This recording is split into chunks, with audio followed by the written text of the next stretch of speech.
তো যে যুবকেরা এবাদতে রাত কাটাবে, হ্যাঁ, এবাদত করে করে রাতের আধারে যারা সেজদাতে রয়, আমরা গানে শুনি যে চোখের পানি দিয়ে যেখানে ঝড় উঠবে যে যুবকদের, সেই যুবকেরা এখন ইয়াবা নিয়ে ব্যস্ত, মারিজুয়ানা নিয়ে ব্যস্ত, ফেন্সিডিল নিয়ে ব্যস্ত।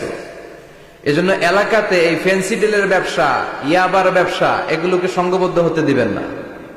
জনপ্রতিনিধি কেউ আসছেন কিনা জানি না, মঞ্চে আমি জানি না, এটা আপনাদের দায়িত্ব। আপনারা এলাকার গণ্যমান্য ব্যক্তিবর্গদেরকে নিয়ে ওদের যে স্ট্রং একটা সিন্ডিকেট আছে এটা ভেঙে দেন, এলাকাটারে সুন্দর করেন, যুবকগুলোরে আল্লাহ আল্লাহ হতে সাহায্য করেন, ঠিক কিনা? তাহলে যুবকদের চরিত্র ধ্বংসের ক্ষেত্রে সবচেয়ে বড় হাতিয়ার হচ্ছে এই মাদক।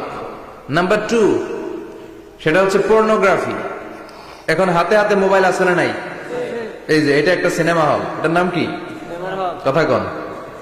যত সিনেমা আছে সব ঢুকানো যায়, আবার মাহফিলে ঢুকানো যায়। The choice is yours, the decision is yours. তুমি জান্নাতে যাবা না জাহান্নামের লাকড়ি হবা, সিদ্ধান্ত তোমার। এগুলোর ভিতরে এখন ব্লু ফিল্ম পাওয়া যায়, ইন্ডিয়ান নায়িকাদের নেকেড সিনারি পাওয়া যায়, যায় না? কথা কন।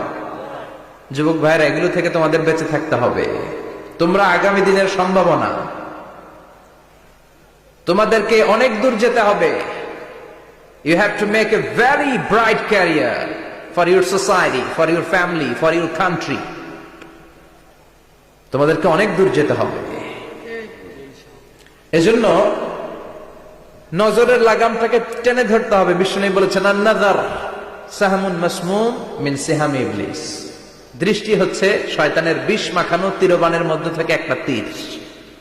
এই তীর দিয়ে শয়তান যুবক আর যুবতী মেয়েদেরকে কাবু করে ফেলে, ঠিক কিনা? চিল্লায় বলেন ঠিক কিনা? এজন্য নজরটাকে হেফাজত করতে হবে। Zee Bangla, star Jalsha, Kiranmala, Hindi cinema, naked film, blue film, এগুলোর সাথে কোনো মুসলমান যুবকের সম্পর্ক থাকতে পারে না।